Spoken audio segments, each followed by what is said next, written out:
गुरुजी, मैं पानी का लोटा चढ़ाते चढ़ाते मेरा पूरा कम से कम मेरे को 8 साल हो गया और मेरी जिंदगी में सुख बिल्कुल नहीं आया।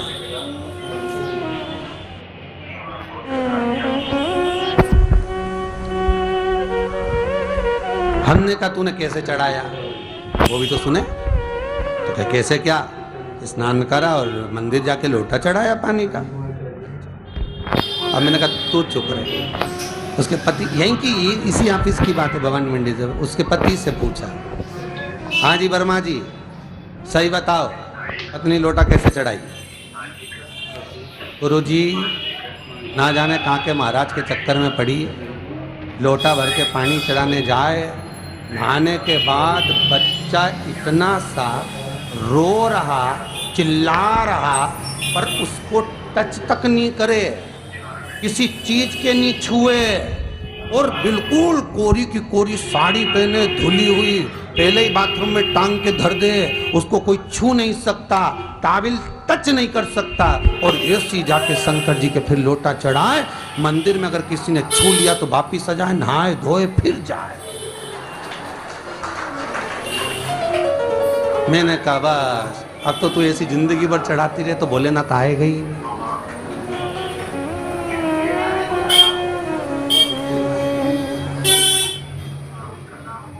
सत्य बोलो रे, मिलेगा। कई लोगों ने पूछा शंकर को रिझाने के लिए कौन से कलर के कपड़े पहने कि शिव राजी हो जाए। शंकर को पाने के लिए कपड़ा बदलने की जरूरत नहीं होती, शंकर को पाने के लिए कलेजा बदलने की जरूरत होती है, शंकर मिल जाता है। कपड़े से शिव कभी नहीं मिला साहब। आप कौन से कलर के कपड़े पहन रहे हो, ये शिव प्राप्त नहीं करोगे हो। सफेद पहन लिए, लाल पहन लिए, केसर के पहन लिया, उससे शंकर नहीं मिल रहा हो। बहुत सारी रुद्राक्ष की माला धारण कर ली, हाथ में भी खूब सारा रुद्राक्ष पहन लिया, यहाँ पर भी पहन लिया, कान में भी रुद्राक्ष धारण कर लिया, जटा पे भी रुद्राक्ष लगा लिया, उससे शिव नहीं मिलने वाला हो।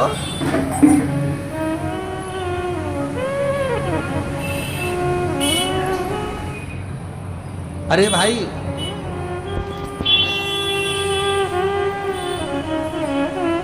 किसके पास में जा रहे हो आप जल चढ़ाने के लिए? जम के बोलिए जरा। शंकर जी के पास। शंकर जी कौन है? तुम्हारे कौन से मतलब नहीं है। भगवान को तो केवल इतना मतलब है कि आप मन कैसा लेकर आए हो। ये तन साफ करने से, स्नान करने से, खूब रगड़ रगड़ के नहाने से, लक्स पेयर से खूब घिस घिस के, नालों ने, क्रीम ने, पाउडर, डेंटिंग पेंटिंग करके फिर भगवान के पास जाओ और बढ़िया 2-4 घंटे तक फैशन करके भगवान को रिझाओ। भगवान रिझेगा?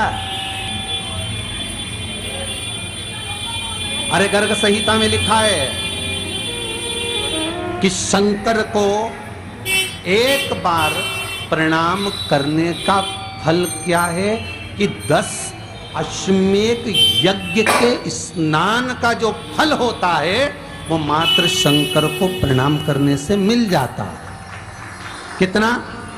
10 अश्वमेध यज्ञ के स्नान का जो फल है शंकर को मात्र प्रणाम करने से मिल जाता है।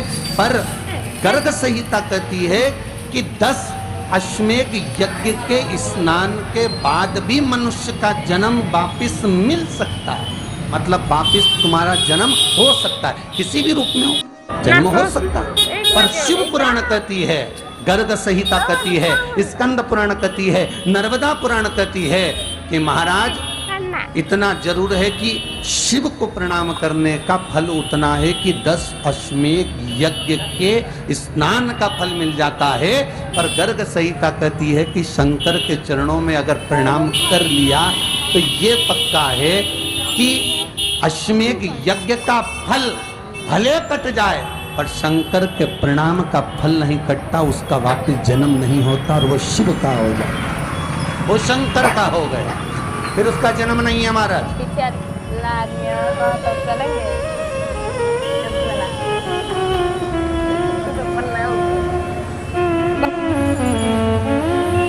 पति से कहा हाथ धो, स्नान कर लो जल्दी से, फिर अपन को चलना है मंदिर। पति बोला नहा लिया एक बार तो दूसरी बार फिर से नहा लो।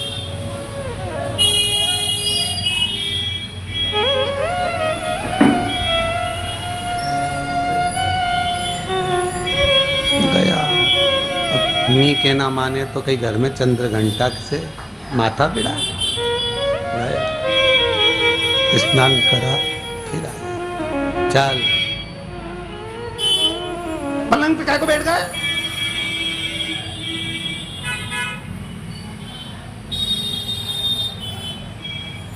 पलंगी तो है।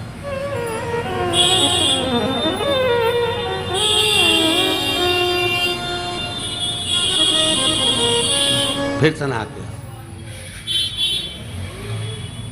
ये फिर नहाने भेज दिया। होता एक सास बेचारी मायके जाना था, मौसी की यहाँ शादी थी। अब उसने बहू से कहा बेटा मेरे को जाना है, अपने घर में छोटे से लड्डू गोपाल उनकी सेवा है, तू एक काम कर कि तू सेवा कर लेगी क्या? आओ मम्मी उसमें क्या है, करना क्या तुम बताओ। बस सुबह से 3 बार ताली बजाना, भगवान को उठाना, पात्र में रख के नहलाना, उनको पोंछना, कपड़े पहना देना, इत्र लगा देना, चंदन लगा देना, मुकुट लगा देना, सुंदर अलकावली सब पहनाने के बाद में भगवान को दर्पण दिखाना। जब भगवान को कांच दिखाए, दर्पण दिखाए, भगवान मुस्कुरा दे, तब भगवान को भोग लगा देना। हो मम्मी इतना तो मैं करूँगी, और बाद में भगवान को वापिस सुला देना। हो इतना सा कर लूँगी। सास बिचारी कह के चली गई। अब बहू सुबह से उठ के 3 बार ताली बजाई, भगवान को उठाया, बिठाया, नहवाया, तैयार कर दिया। तैयार करके जो दर्पण दिखाया तो भगवान तो मुस्कुराया ही नहीं। अब इसको कौन समझाए कि पीतल की मूर्ति कोई हंसे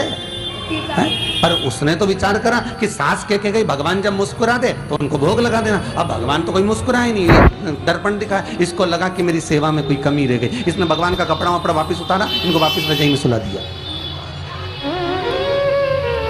अब भगवान को वापिस रजाई में सुलाया, फिर आ गई, 3 बार फिर ताली बजाई, भगवान को फिर उठाया, फिर बिठाया, बिठाने के बाद में फिर उनको कपड़े वपड़े पहनाकर फिर दर्पण दिखाया, पर भगवान तो मुस्कुराया ही नहीं। ये वापिस इस सेवा में गलती रह गई। वापिस इसने सब कपड़ा उतारा, भगवान को फिर सुला दिया। सुबह 8 बजे से नहवा रही, कपड़े पहना रही और सुला रही। 1 बज गई।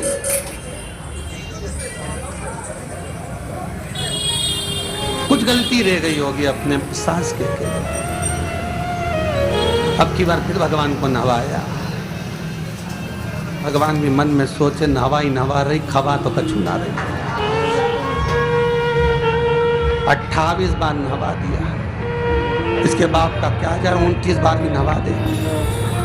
सर्दी होगी तो हमको होगी, इसका क्या जाए। नहवाई रही और खवाती कुछ नहीं, फिर सुला देती है, फिर ताली बजा। अब क्या फिर आ गई और 29 बार फिर बैठ गई और फिर भगवान को नहवाया, कपड़े पहनाया और पहनाने के बाद भगवान का श्रृंगार करके जैसे ही दर्पण उठाया, उठा के जो भगवान को दिखाने लगी, भगवान ने मन में सोचा अब की बार तो हंसी धुआं, चाहे कुछ भी हो जाए। और भगवान दोनों दांत दिखा दिए। जैसे ही भगवान ने दांत दिखाया, इसने दर्पण रखा और जल्दी से भोग लाई, भगवान के जिमाया। भगवान के जिमाया, जिमने के बाद भगवान को फिर वापस सुला दिया। अब ये सुबह से जैसे ही आए तो भगवान पहले ही मुस्कुरा के, क्योंकि भगवान को मालूम है नवाएगी 25 बार का मतलब उससे हंसी तो हंसने में क्या जाता, तो भगवान पहले से मुस्कुरा के बैठ जा। अब एक दिन सास आ गई। सास ने कहा बहू अब सेवा मैं कर लूँगी। आओ मम्मी कर लो। मम्मी सेवा करने बैठी। मम्मी ने भी स्नान कराया, श्रृंगार करा, कपड़े पहनाए, मुकुट लगाया। सब लगाने के बाद जैसे ही सास कांच दिखाने के लिए दर्पण को उठाई, इतने में से मूर्ति में से आवाज आई, दर्पण तो तेरी बहू दिखाएगी, उसको बुला के बहुत जोरदार दिखा, वो दिखा सकती, तू वापिस धर दे दर्पण, तेरे बस का नहीं। भगवान को भी लगा कि भैया सामने, अब इसमें कोई दिखावा था क्या? प्रेम, वात्सल्यता, भगवान भक्ति के बल पर ही था। फिर बैठ गए पलंग पे, ना वापिस नाते नाते चले मंदिर पहुंच गए। और राम बेलपत्तर तो घर घर ही आई। जैसे ही बोली बेलपत्तर घर धरी आई, पति इसको घूर के दे 2 बार नवाया और बेलपत्तर रखी आई घर। ये पति से कहती कि तुम लेने जाओ, उससे पति पहले ही बोल दिया था कि मेरा तो आज घुटना बहुत दुख रहा, बहुत घुटना दुख रहा। ठीक है, तुम बैठो, मैं आई अभी घर से। अब घर जाते जाते मालूम पड़े फिर कहीं का कोई छुआ गया तो नहाने बैठ गए। फिर आई, इसकी जो पूजन की थाली रखी थी, कोई भगत आया बेचारा, उसने सोचा मंदिर की थाली है, सब चढ़ा चुड़ू के चले गए।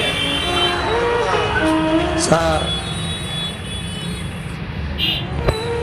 पति से बोली तुमने अकेले ही पूजन कर ली, मैं तो करा ही नहीं।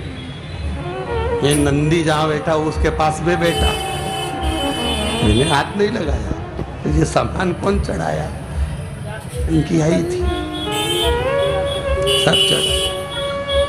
तो कि शर्म नहीं आई? बेलपत्तर तो था ही नहीं। तो क्या सियोर वाला महाराज की कथा सुनी थी, शंकर जी पे से उठा लिया, धो के चढ़ा के वो गई, वो चली।